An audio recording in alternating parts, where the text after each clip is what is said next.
Hello बच्चों, आज हम लोग यूनिट 2 यानी कि जिसका नाम है पदार्थ एवं पदार्थ के समूह। जो इस पाठ को 3 भागों में बांटा गया है, तो हम लोग एक एक करके पढ़ेंगे। कौन कौन से भाग हैं इसके? पहला भाग है पदार्थों के वर्गीकरण की आवश्यकता एवं इसका आधार, मतलब पदार्थों को वर्गीकरण क्यों करना पड़ा, उसका आधार क्या है। तो पूरा पाठ इसी पे आधारित है। जब वर्गीकरण कर लेते हैं तो उन चीज़ों को हमें पहचानने में और सीखने में आसानी रहती है। दूसरा है विभिन्न लक्षणों के आधार पर वस्तुओं का वर्गीकरण। तीसरा है अणु एवं परमाणु का संक्षिप्त परिचय। तो आज हम पहले और तीसरे से थोड़ा थोड़ा पाठ मिला के पढ़ेंगे, है ना, जिससे हमें ये पाठ अच्छे से समझ में आ जाए। तो आगे देखते हैं, पढ़ते हैं। पहले तो समझते पदार्थ है क्या। तो हमारे दुनिया में कोई भी चीज़ जो भी हमें दिखाई पड़ रही है वो सब कुछ पदार्थ है। कोई ऐसी चीज़ नहीं है जो पदार्थ ना हो। कुछ भी आप सोचे दिमाग में, ऐसी कोई भी वस्तु जो पदार्थ ना हो, तो आप कोई ऐसी चीज़ नहीं मिलेगी आपको। हर एक चीज़ कोई ना कोई पदार्थ से बनी हुई है। तो इसका मतलब पदार्थ वो है, प्रत्येक पदार्थ स्थान घेरता है और उसमें भार होता है। और जो वस्तुएं एक ही पदार्थ से बनी होती हैं, है ना, और कुछ वस्तुएं अलग अलग पदार्थों से भी बनी हो सकती हैं। और कुछ वस्तुएं ऐसी हैं जिसमें पदार्थ की अवस्थाएं 3 होती हैं, ठोस द्रव गैस, उसमें तीनों भी हो सकती हैं। कोई एक ही से बनी हो सकती है, कोई 2 से बनी हो सकती है। अब यहाँ देखिए कुछ चीज़ें हैं, जैसे पदार्थ है और उसमें उससे कौन वस्तुएं बनती हैं। तो लोहा दिया है, लोहा से पेज, कील, बर्तन, औजार और भी बहुत चीज़ें बनती हैं। लोहा से, लकड़ी से ये कुर्सी, मेज, ब्लैक बोर्ड, कांच से शीशा बनता है, खिड़की का शीशा, है ना, लेंस बनते हैं। मिट्टी से कुम्हार बनाता है, बहुत कुछ चीज़ें बनाता है मिट्टी से, है ना, मटका, मटकी, सुराही, कुल्हड़ आदि। और दूसरे पे देखिए जो वस्तुएं हैं और वो किस पदार्थ से बनी है। जैसे यहाँ दिया हुआ है कि खुरपी लोहा से और लकड़ी से, ऐसे चश्मा कांच से और लोहे से। शर्ट में क्या होता है, कपड़ा और प्लास्टिक की बटन। छाता कपड़ा होता है इसमें और लोहा होता है।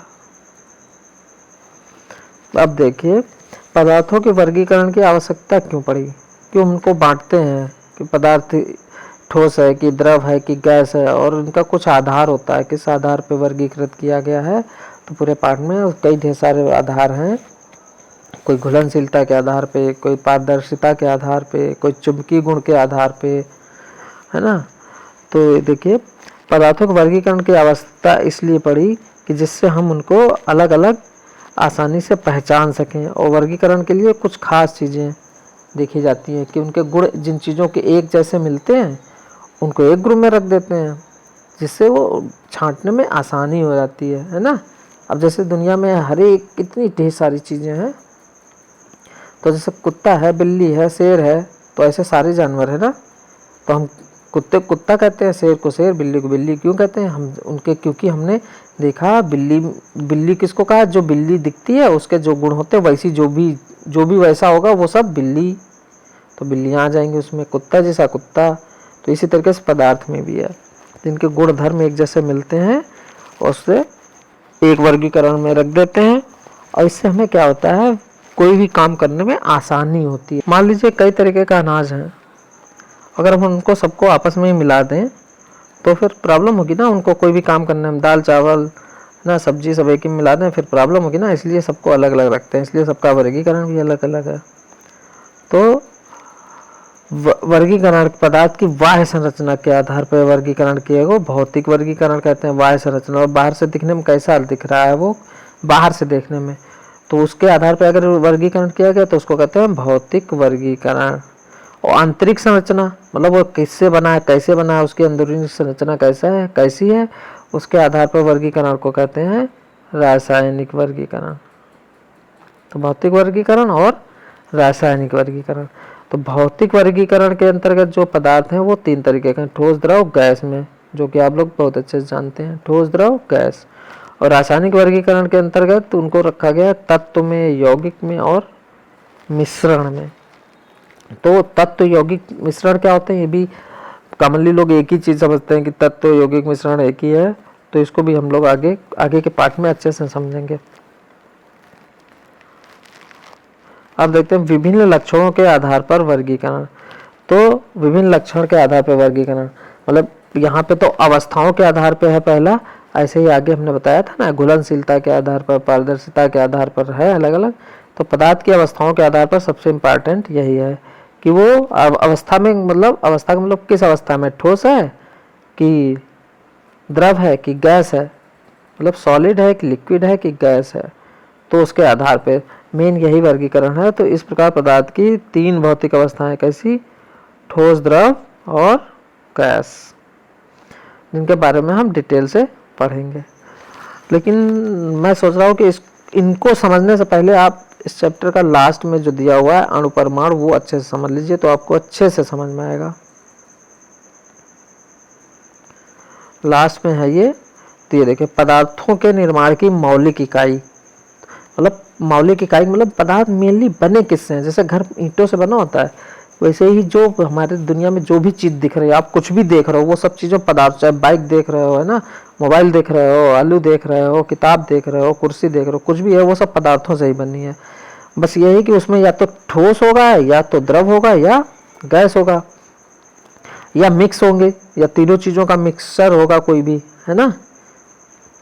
तो देखते हैं पदार्थों के निर्माण की मौलिक इकाई, इसमें बताया पहली बार में कि बहुत छोटे छोटे कण हैं होते हैं जिनसे हर एक चीज़ बनी होती है।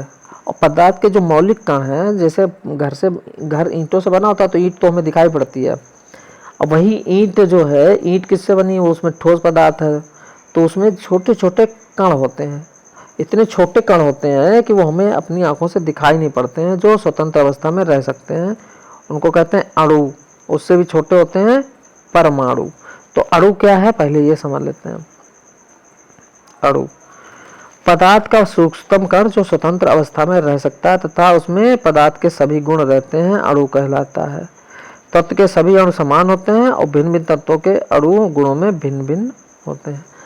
मतलब कोई भी चीज़ है वो अणुओं से, ऐसे अणु छोटे छोटे हैं बने हुए, और जिस चीज़, मान लो ईंट है, ईंट में अणु अगर होंगे तो हर एक अणु एक जैसा होगा। कैसा होगा, समान समान होंगे, उनके आपस में एक जैसे गुण होंगे, है ना, एक जैसे।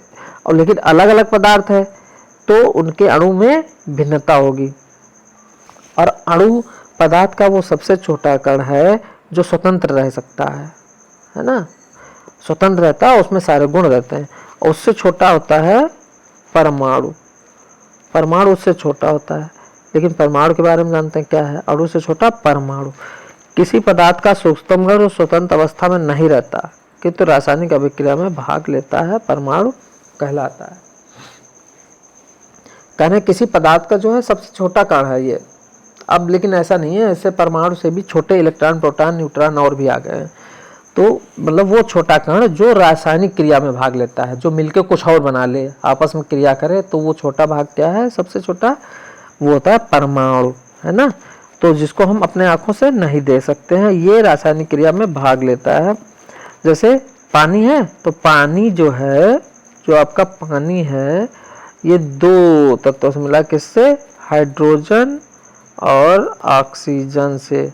तो पानी का सूत्र होता है H2O, मतलब इसमें 2 हाइड्रोजन है और 1 ऑक्सीजन है।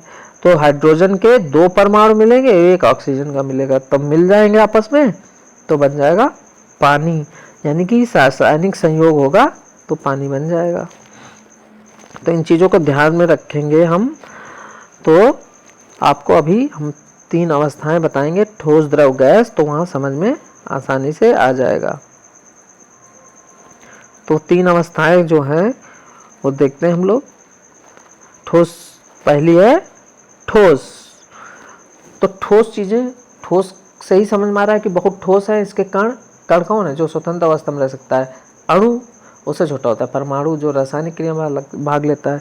तो जो अणु है, इसके अणु देखिए, ये दिखाया गया है यहाँ पे, एक ईंट दिखाई गई और उसके अणु दिखाए गए बहुत पास पास और ढंग से लगे हुए, एक लाइन से बढ़िया से लगे हुए हैं।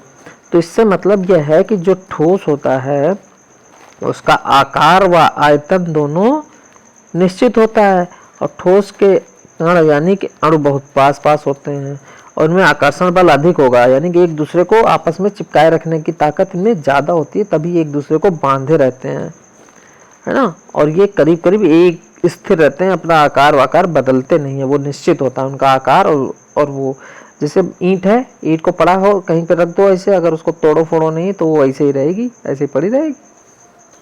और अगर पानी में डालोगे तब भी वो बदलेगी नहीं, वैसे ही रहेगी, ईंट के ईंट ही रहेगी। तो ठोस का आकार और आयतन निश्चित होता है।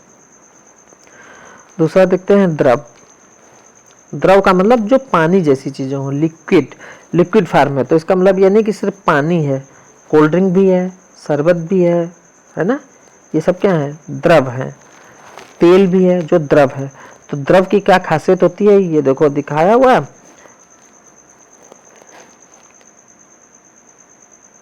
ये द्रव के लिए ये चित्र बनाया है। हाँ, ये मान लीजिए एक गिलास है, उसमें पानी है या शरबत है लाल रंग का जो भी है, और उसके ये अणु दिखाए हैं जो ठोस के अणु की तरह एकदम बिल्कुल सही से नहीं अरेंज है, जैसे ठोस में वैसे इसमें नहीं अरेंज है, इधर उधर है, थोड़ा ढीले ढीले है ना, है। लेकिन तो इनमें इससे इनमें क्या होगा, आकर्षण बल कम होगा, कम आपस में ताकत बांधे हुए इनको, ये फैल जाते हैं आसानी से।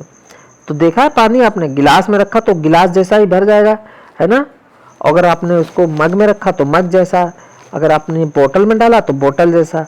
लेकिन ठोस में कहीं ऐसा होता है ना, कि ईंट को बाल्टी में डालो तो बाल्टी जैसी बन जाए, है ना, टब में डालो तो टब जैसी बन जाए, ऐसा होता है कहीं, नहीं होता है। लेकिन द्रव में ऐसा है, जिसमें डालोगे वैसे हो जाएगा। तो इसका मतलब जो इसके ये अणु हैं वो ढीले ढीले हैं, तभी तो एडजस्ट हो जाते हैं, वैसे ही उनमें ताकत कम होती है, आपस में बंधे नहीं रहते हैं। तो लिक्विड में या द्रव में क्या है, इनका आकार निश्चित नहीं है। आकार कहीं निश्चित है, गिलास में गिलास जैसा, है ना, बोतल में बोतल जैसा, लेकिन उसका आयतन निश्चित होता है कि पानी अगर इतना सा पानी है ना, मान लो ले आए पाव भर पानी है, 250 ml है, तो गिलास में डालेंगे तब भी उतने रहेगा, है ना, बोतल में रखेंगे तब भी उतना ही पानी रहेगा। आयतन निश्चित रहेगा लेकिन उसका आकार निश्चित नहीं होगा।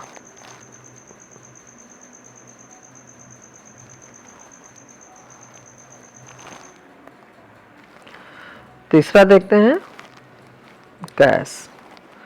तो गैस में दिखाया, जैसे चित्र में दिखाया गैस का, ये देखो ये गैस दिखाई, ये दिख रही है गैस निकलते हुए, गैस धुएं जैसी यहाँ से। या आप घर में अगरबत्ती जलाते हो, है ना, तो उसके कण देखो कैसे दिखाए अणु, और भी दूर दूर, यानी सबसे दूर दूर इसी के होते हैं।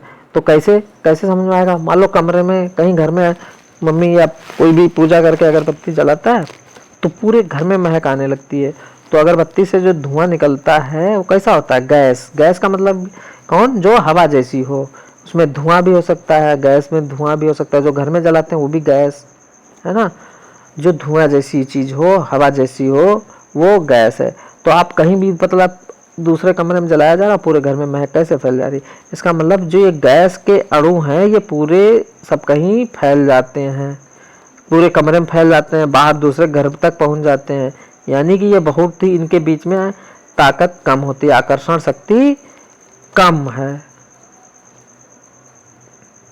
और इनका आयतन, ये तो पूरे में फैल जाते हैं, जितनी जगह पे उतने में फैल जाएंगे, तो इनका आयतन निश्चित नहीं है। आयतन कैसा है, निश्चित नहीं है, और आकार भी निश्चित नहीं है।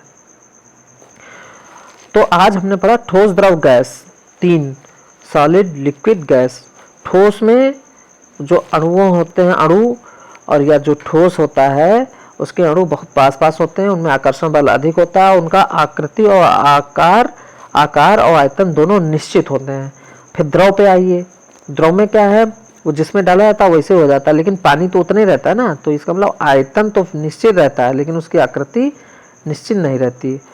गैस में आइए, गैस के अणु बहुत दूर दूर होते हैं, तो ना इनकी आकृति निश्चित है और वही ना ही आयतन निश्चित है। जितनी जगह मिलती है उतने में फैल जाते हैं तो आयतन हो गया, और आकृति तो कुछ है ही नहीं, वो भी फैले ही रहते हैं बिल्कुल, उनके दूर दूर अणु होते हैं एकदम।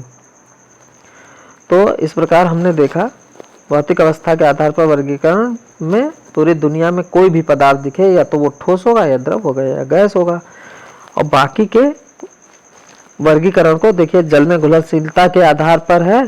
तो ये सब आगे जो बाकी के हैं नेक्स्ट वीडियो में हम लोग पढ़ेंगे बच्चों।